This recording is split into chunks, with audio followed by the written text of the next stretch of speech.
दोस्तों आपका हमारी आज की एक और धमाकेदार वीडियो में।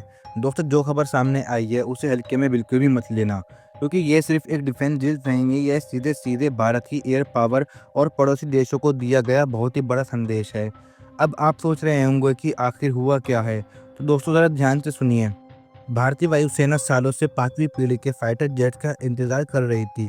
अमेरिका अपना F-35 देने को तैयार था। रूस भी अपना सुकोई Su-57 पेश कर रहा था, लेकिन हमारी सरकार चुपचाप बैठी थी। अब दोस्तों यहाँ पर अब पहली बार मिनिस्ट्री ऑफ डिफेंस ने साफ कह दिया है कि अब बहुत हो चुका, अब हमें ये जेट चाहिए। अब आप सोच रहे होंगे कि अचानक ऐसा क्या हो गया, तो दोस्तों सुनिए। सबसे पहले बात करते हैं हमारे पुराने MiG-21 की।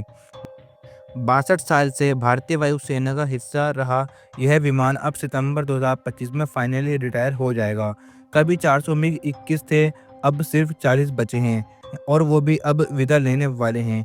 इसका मतलब ये है कि हमारी एयरफोर्स की स्क्वाड्रन स्ट्रेंथ 42 से घटकर 29 पर आ जाएगी। दूसरी तरफ एम का प्रोजेक्ट पर भी काम चल रहा है, लेकिन इसका प्रोटोटाइप आने में 10 साल लग सकते हैं और दोस्तों उत्पादन तो 2035 के बाद ही शुरू होगा। अब दोस्तों सवाल ये है कि अगर हमारे पास ना जाने जेट्स नहीं होंगे तो क्या हम चीन और पाकिस्तान के सामने खड़े हो पाएंगे। यही वो वजह थी जब भारतीय वायुसेना ने डिफेंस मिनिस्ट्री को एक दमदार प्रोजेक्शन दिया और कहा कि अगर आज हम फिफ्थ जनरेशन जेट नहीं लेंगे तो कल बहुत देर हो जाएगी।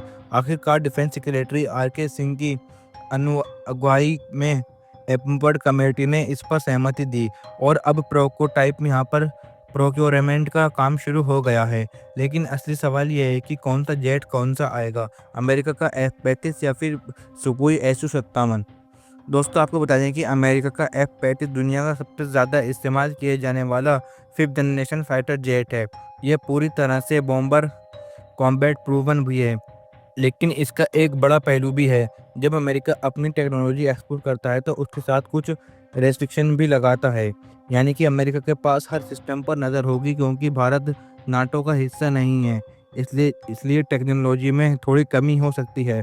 और दोस्तों अब बात करते हैं रूस का Su-57 की। दोस्तों रूस ने ऑफर दिया है कि हम मिलकर Su-57 बनाएंगे और इसे भारत में ही प्रोड्यूस करेंगे। लेकिन इस जेट का ऑपरेशनल रिकॉर्ड अभी तक टेस्ट नहीं हुआ है और उसकी सप्लाई चेन भी यूक्रेन युद्ध के कारण अस्थिर हो सकती है। इसलिए इस डील में कुछ रिस्क हो सकता है। तो दोस्तों दोनों के फ़ायदे और नुकसान हैं। अब ये फैसला सीधे प्रधानमंत्री कार्यालय PMO पर है कि असली सवाल ये है कि भारत किसे अपना स्ट्रेटेजिक डिफेंस पार्टनर बनाएगा।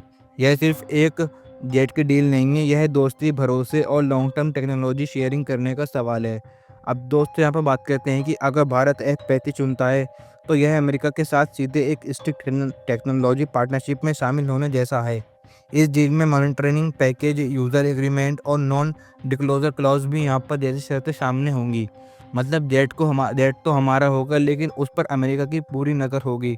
वही अगर हम भारत और रूस के सुकोई Su-57 की बात करें तो यह एक ऐसा जेट होगा जो पूरी तरह से टेस्टेड नहीं है, लेकिन रूस ने को प्रोडक्शन का ऑफर दिया है और यह भी एक बड़ा विकल्प हो सकता है।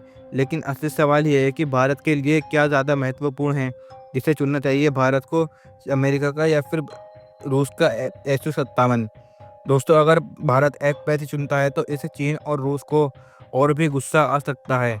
क्या इससे क्वाड को और मजबूती मिलेगी या फिर क्या रूस का S-400 की सप्लाई में कोई दिक्कत करेगा। अगर हम रूस की तरफ जाते हैं तो क्या पश्चिमी देशों से दबाव बढ़ेगा। दोस्तों इसी तरह की परेशानी हमें यहाँ पर सामने को देखने मिल सकती हैं। तो अब यहाँ पर देखते हैं कि आने वाले समय में हमें यहाँ पर भारत सरकार के द्वारा क्या फैसला लेने को मिल सकता है। तो आज की दोस्तों इस वीडियो में इतना ही। उम्मीद करते हैं कि आपको यह खबर पसंद आई होगी। तो अगर आपको भी यह वीडियो पसंद आई हो तो वीडियो को लाइक करें और ऐसी और इंटरेस्टिंग वीडियो देखने के लिए हमारे यूट्यूब चैनल को सब्सक्राइब करना बिल्कुल ना भूलें। अब मिलते हैं एक नई वीडियो में। जय हिंद, जय भारत।